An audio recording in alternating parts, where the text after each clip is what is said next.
عملنا النهارده بقى شويه لحمه، يعني لحمه كده بالباميه، جميله جدا وخطيره، وبجد بجد حاجه روعه بجد. اهو شفتوا اللحمه دايبه دوب يا جماعه، دايبه دوب. شفتوا يعني دايبه خالص خالص خالص. شفتوا جمالها اهوت. وادي الباميه بقى. يا خراشي يا خراشي، ايه ده؟ ايه الجمال ده يا جماعه؟ ايه الجمال ده؟ حاجة بصراحة مش تتخيلوا طعمها. تعالوا بقى نشوف الطريقة عاملة ازاي. ازيكم يا جماعة، عاملين ايه؟ يا رب تكونوا بخير وحشونا. احنا معانا يعني ايه، كيلو الا ربع من اللحمة، نص كيلو حاجة، يعني حاجات بسيطة كده. انا حبيت النهاردة اللي احنا نجيبها ونعمل ايه، لحمة بالبامية. ما عملتوش معاكم خالص لحمة بالبامية. هنعمل احلى طاجن لحمة بالبامية. تعالوا نشوف الوصفة هنعملها ازاي مع بعض. وهو يا جماعه حطينا بس زي ايه 3 معالق كده بس من الزيت. وهنزل بقى ايه باللحمه بتاعتي. انا مش هسلقها، انا هديها صدمه كده في الزيت بتاعي. يعني ايه، انا هعملها كلها، هسويها في الحله، مش هسلقها خالص. اهو انا هسويها في الحله دي يا جماعه،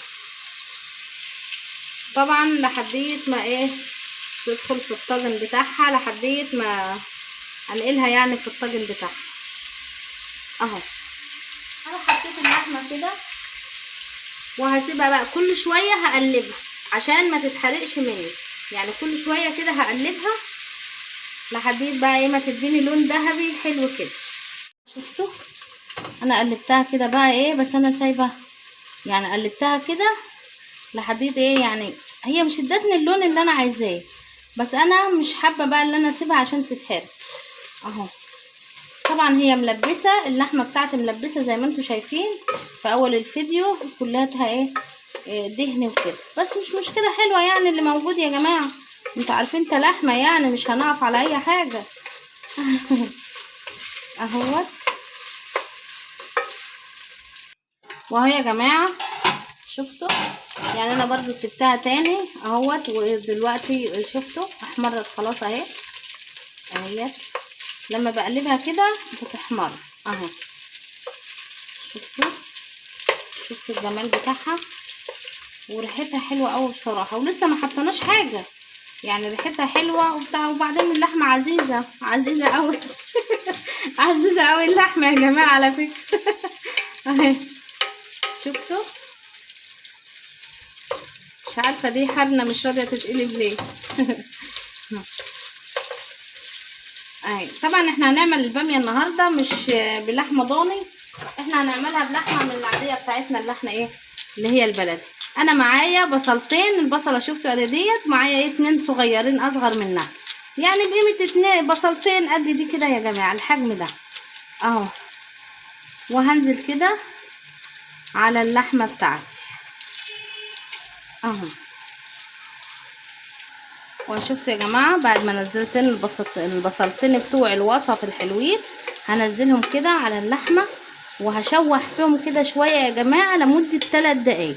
انا هشوح البصل بتاعي في اللحمه، يعني ايه هقعد كده اقلب لحد ايه ما يندمجوا مع بعض لمده 3 دقايق. وهو يا جماعه شفتوا لمده 3 دقايق والله بقلب فيها، ما بعدتش ولا سبتها عشان ما تتحرقش. شفتوا اللون بتاعها جميل وطعمها والله العظيم يا جماعه، يعني هي بدات تدخل في السوا كده بس خطيره بجد بجد. والبصله هيت معايا اصفرت وبقت تمام كده خالص. انا عندي بقى ميه مغليه غليها في الكتل، هنزل بكوبايه ميه مغليه. انا هنزل حاجات ميه مغليه بس بالتدريج، هنزل بقى بكوبايه ميه مغليه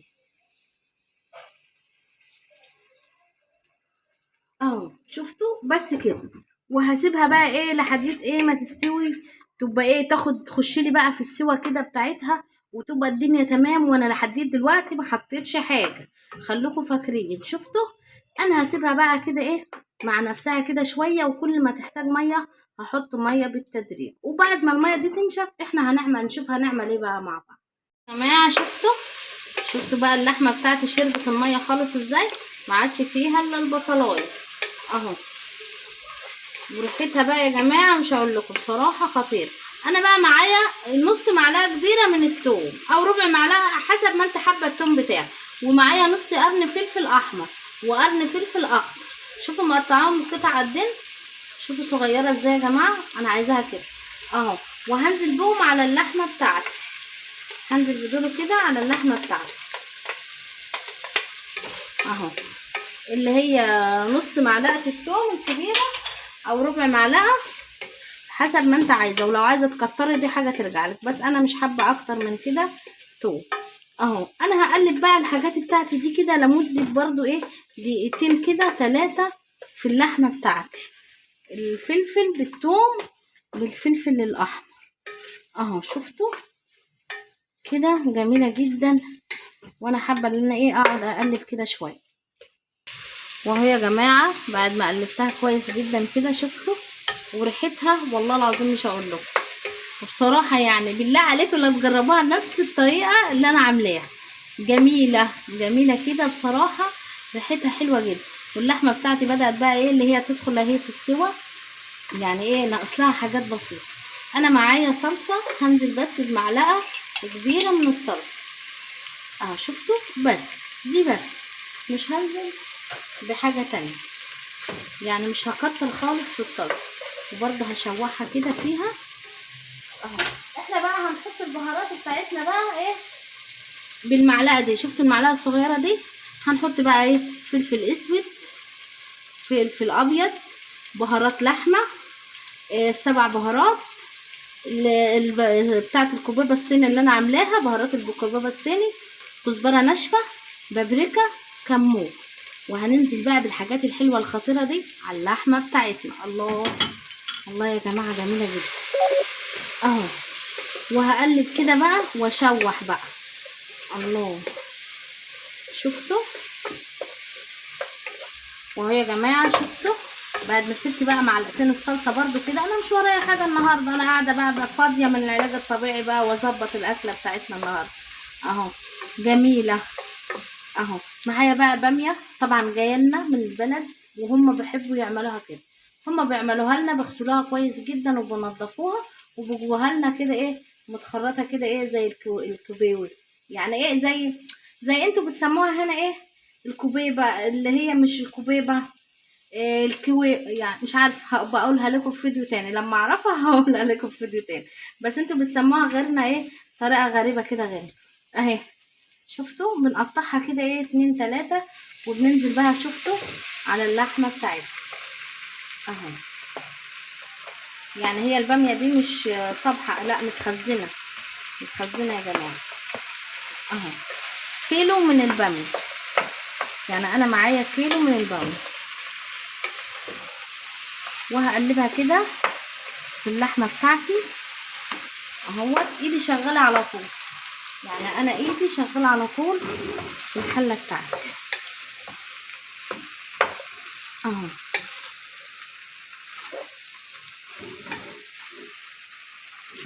شفتوا جمالها، شفتوا الالوانات يا جماعه.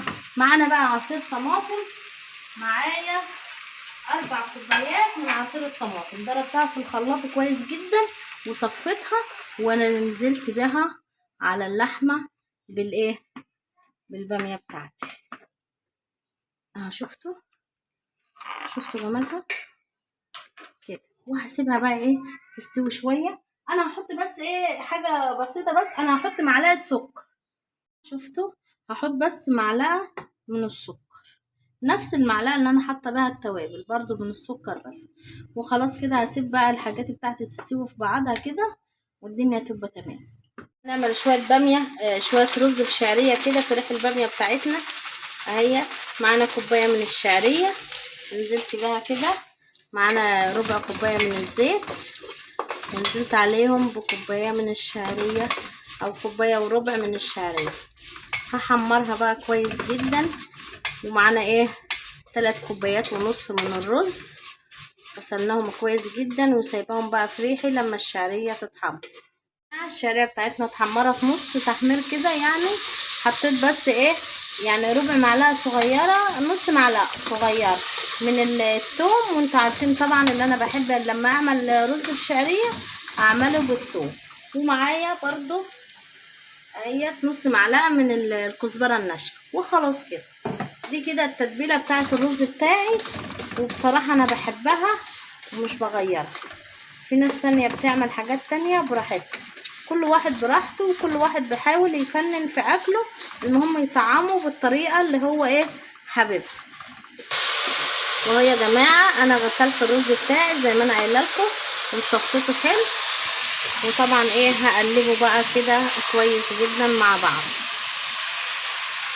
بس بنزل بقى بالميه بتاعتي المغليه على الرز اهو، وهنقلبه بقى كده ونسيبه ونحط له نص معلقه من الملح، معلقتين صغيرين من الملح، معدل نص معلقه كبيره من الملح، بس كده، ونغطي عليه بقى ونسيبه يستوي كده. بقى ايه الباميه بتاعتي كده دخلت في السوا وبقت تمام وكله كده تمام.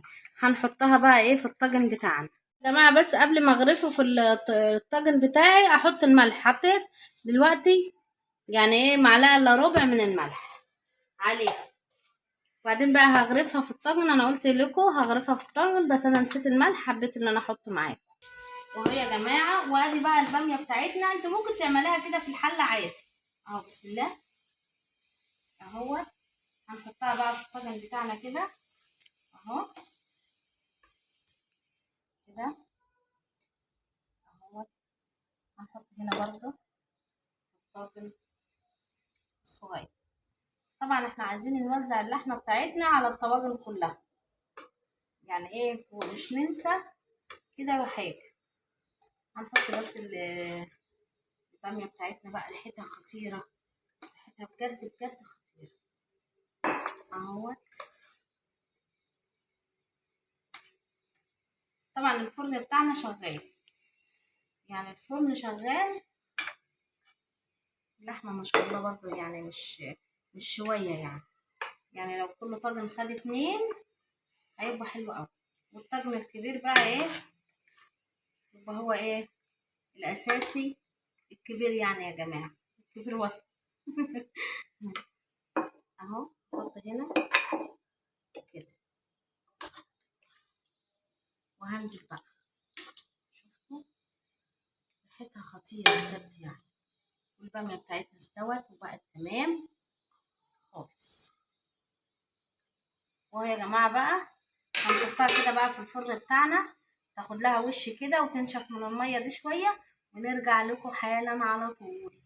شفتوا بقى الرز بتاعنا وفلفل وحلو ازاي، الله جميل جدا. عم نطلع بقى الطواجن بتاعتنا من الفرن ونيجي نغرف سوا بقى.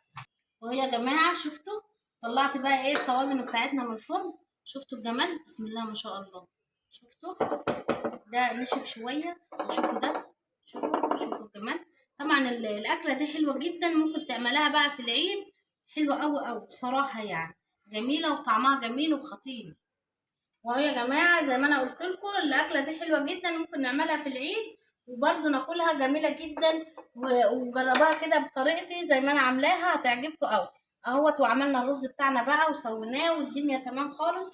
يا رب يكون الفيديو بتاعي عجبكم، واشوفكم على الف خير في فيديو جديد. ولو اول مره بتشوفونا انا اسمي نجوى ابراهيم، مش انسوا بقى تصلوا على النبي عليه افضل الصلاه والسلام، تعملوا لايكات كتير واشتراك وتفعلوا الجرس عشان يوصلكم مننا كل جديد. نشوفكم على ألف خير في فيديو جديد، مع ألف سلامة، باي باي.